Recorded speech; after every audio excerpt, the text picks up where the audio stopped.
Recently, you had discussions with Nassim Haramein. What things did you glean from his presentations?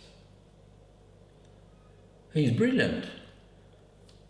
We know that modern science accepts that fractal logic extends to infinity. Arthur C. Clarke in his film Fractals, Colours of Infinity, made that point quite clear. And then he added, the infinity goes past the death of the universe. But that's the error. There will be no death of the universe. It is nonsense. There are two balancing forces, one for atomic decay and one for creative thinking or evolution of human consciousness. So Harriman,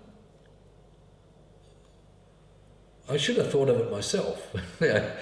He just said that, and he showed very well, that not only was fractal logic expanding to infinity, it was shrinking to infinity. And this wipes out in one go all the stupid things that have been annoying us in science, in physics, that are just religious contaminated or whatever the word that Newton used, right? Corrupted. Newton called it corrupted. We're living in a mad religious corruption that demands that all life must be destroyed in the universe. It cannot evolve to infinity at all because, as Einstein called his law, the premier law of all of science, and his religious colleague, Sir Arthur Eddington, called it the supreme metaphysical law of the entire universe, which is a fanatical religious statement guaranteed to start World War III. It's just stupid. We are wiping ourselves out. We're wiping out animals because we cannot have any other life science except the one that demands extinction. So the more scientific we get, the quicker we become extinct.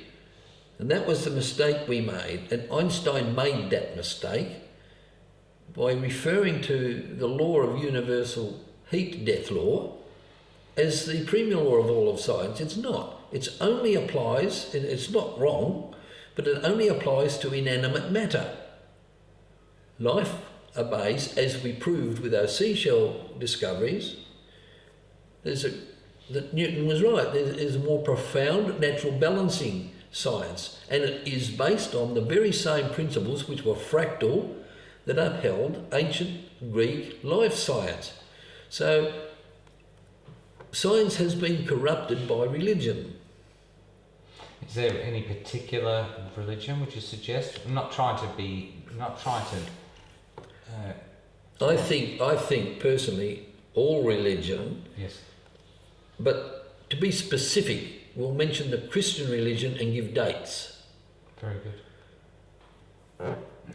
First of all, we have to look at the concept of good and evil in ancient classical Greek science. Good was simple. It was for the health of the universe, so that if humans became part of the health of the universe, they won't become extinct. And the people that taught that were called saviours. Saving you from what? Evil. What was evil? It's very, very easy to work out what evil was because several of the Greek philosophers wrote it down quite clearly. Evil was considered to be the destructive property of unformed matter in the atom, which is your atomic bomb if you want, or radiation, the anti-life properties of radiation.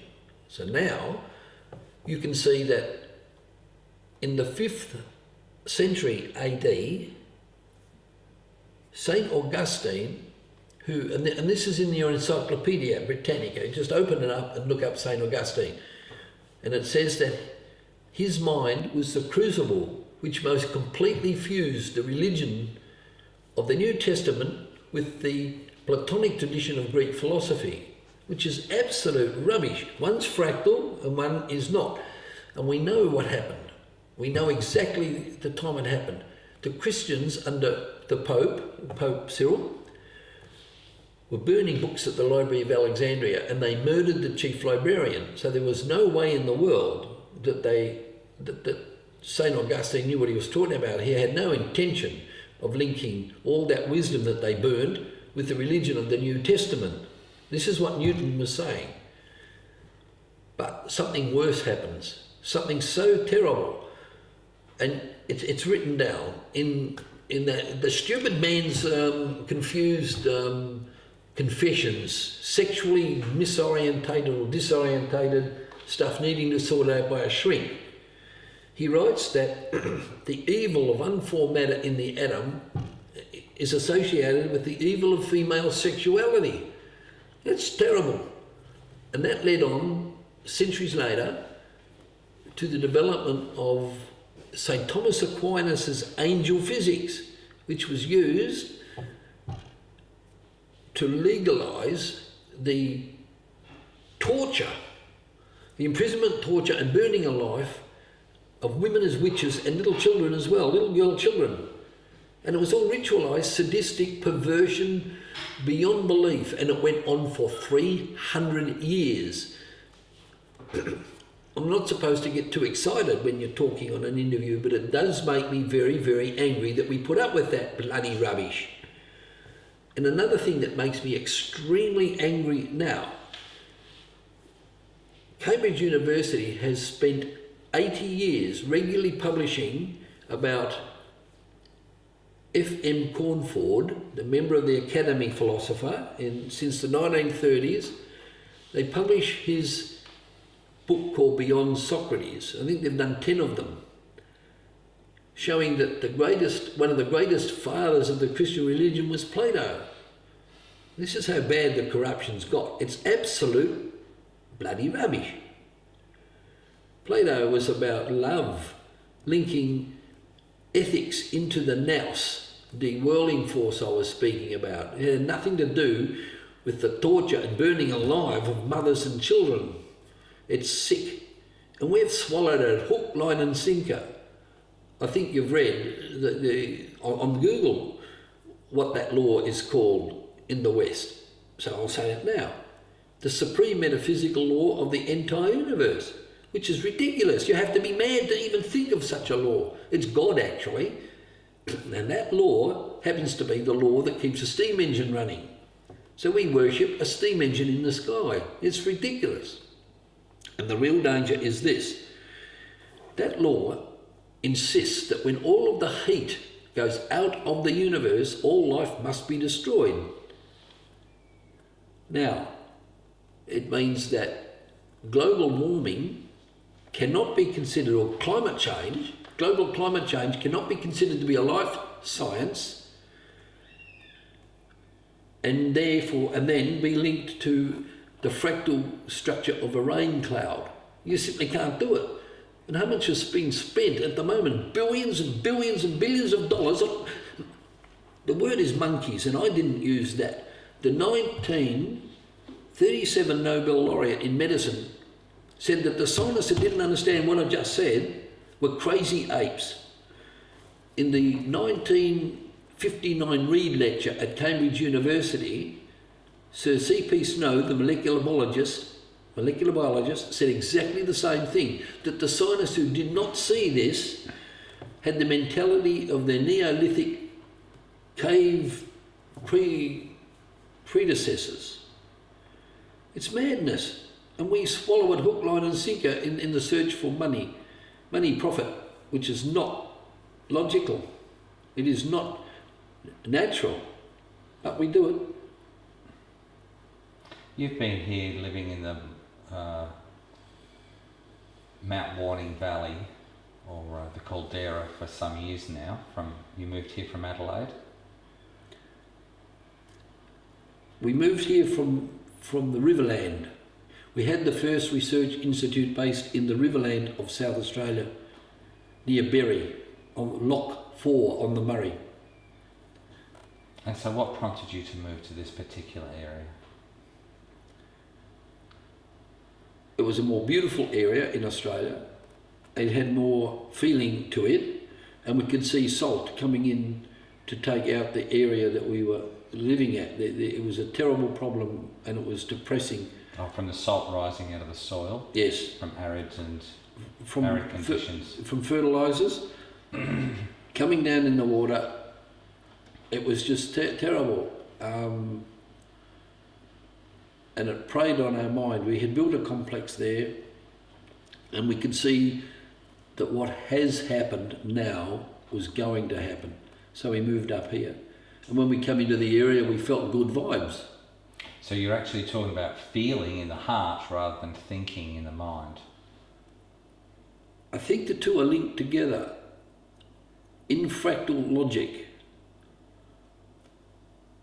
Feel thinking, as this book explains, is very real. It's referred to often as female cosmological intuition. And the reason is because they're looking after the children. And that's what that science was about. There was an atomic physics about this. So we know that if you want to study this, you would read the works of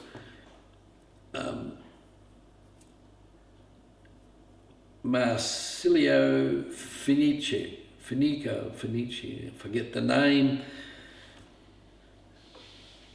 Anyway, it was taught by him as an atomic philosophy of the work of Plato. It was a reconstruction of the Plato's Academy, which had been banished by the Christian Emperor Justinian, who said that the original science was pagan and it had to go. Ficino brought it back, and he had to be very careful he didn't get his head cut off. He was rather clever. He used the Greek legends and put Christian figures in it from history, and that saved his skin.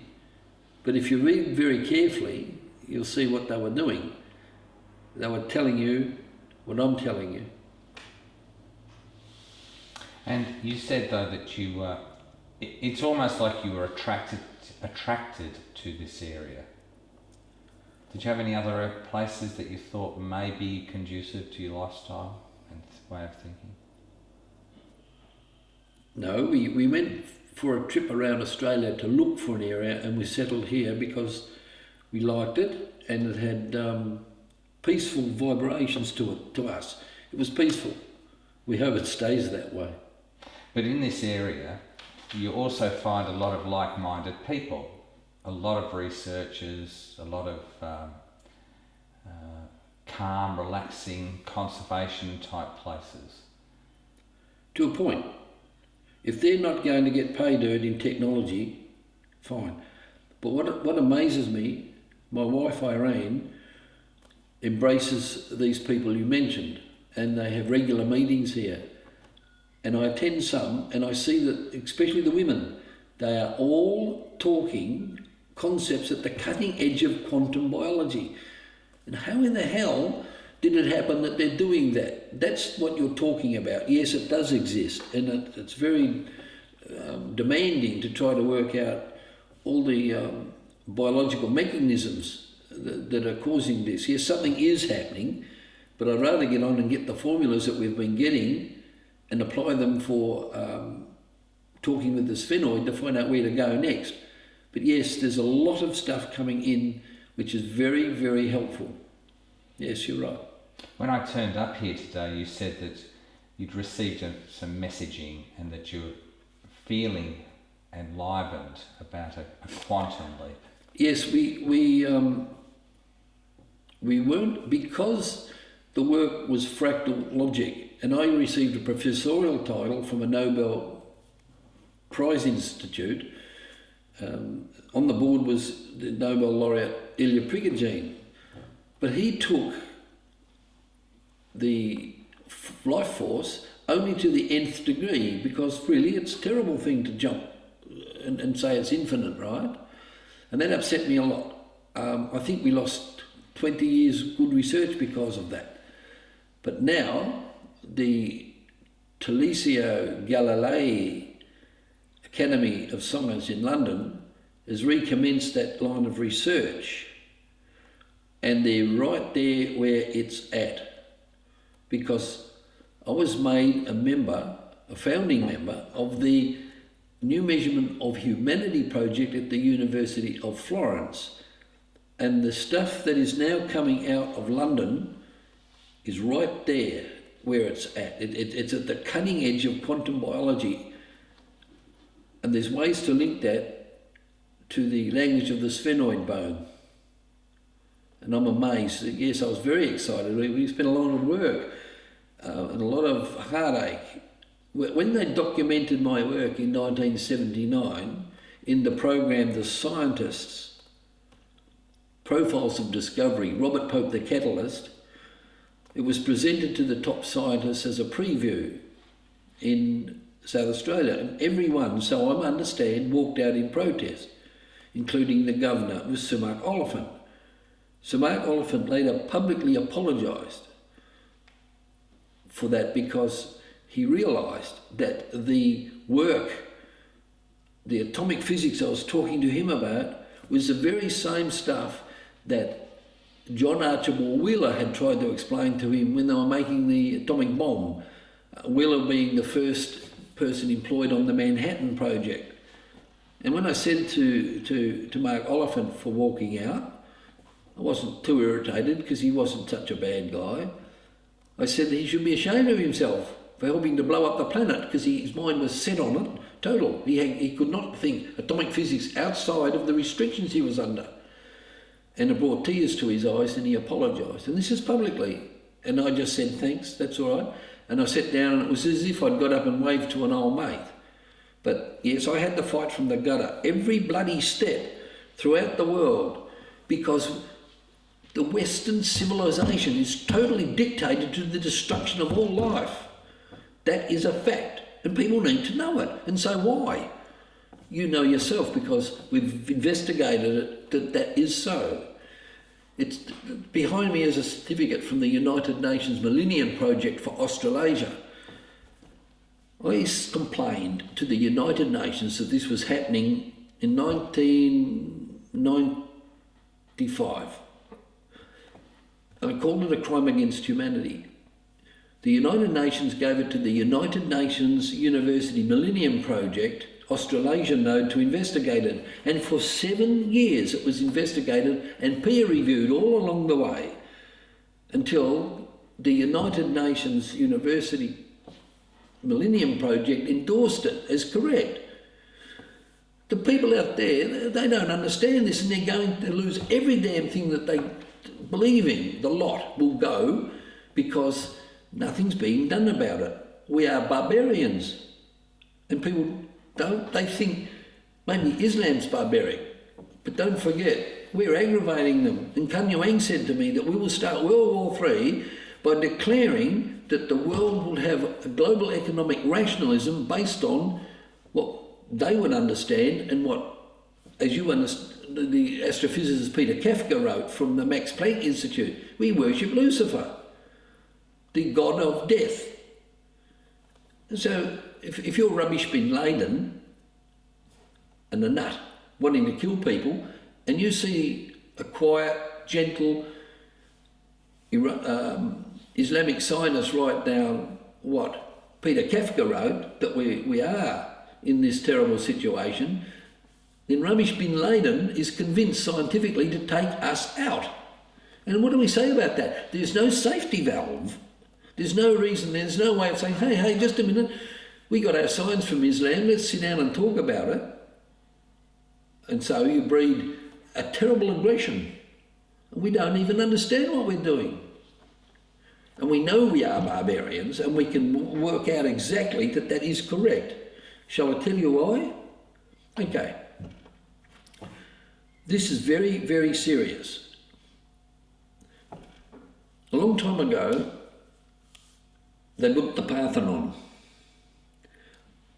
Then the Turks stored gunpowder in the Parthenon, and in the year 1687, it gets hit by a shell from the Venetian attacking army, and it blows up. There's bits of ruin all around, and what's left you can see today. A lot of money's been spent to put it back together again, and then they found on computers that it was built to a very strange optical illusion engineering principles. The floor was a bit curved, etc., etc. That's clue one to being a barbarian. Clue two, Plato wrote that any engineer that did not understand the engineering principles of spiritual reality was a barbarian and only fit for war. And if that was evil, the war would have to end up being nuclear warfare. That's quite obvious. That's what they're talking about. So we are barbarians. Now, how do we know that we're barbarians? Another clue comes up. The Novartis professor at the Harvard University is teaching about better businesses for a better world. And she has been the biographer for Buckminster Fuller, the engineer. And in her online paper called the Fuller Explanation, she writes that Fuller tapped on the wrist because he was a nice guy and plagiarised Plato's work on this matter. Now, the engineering principles of spiritual reality, which is holographic reality, was picked up by Buckminster Fuller and turned into a living energy force. We knew about this 30 years ago would happen, and we knew where in the DNA it was functioning, but we didn't have the equipment to look at it. In 1996, the 3 Nobel laureates in chemistry using nanotechnology located it. And this is the miracle. They're out there, they've done this. The Renaissance has occurred. The fractal life science is back in existence because those 3 Nobel laureates have set up a medical institution, life science. But I'm guessing that they've got the same problems everyone else has got. They're going to have to compete with Monsanto, who couldn't care a stuff. Or anyone else in the West really couldn't care a stuff. Dollars, mate, look out for the competition. They've got laws to... This is why the people need to know what's going on and say, look, we want this technology back. It's our birthright. It's from Western civilization when it started. And they've got to know that they're being forced to worship total and utter destruction. And it's just not the thing to do. We need to discuss it. At no university in Australia can you discuss it. We are tied to economic global rationalism, which is based on the law, Einstein's law of total destruction. Einstein was a genius, but his law did not apply to life. He's a genius, all right. Very, very clever man, and we modified a lot of his work using Isaac Newton, unpublished papers.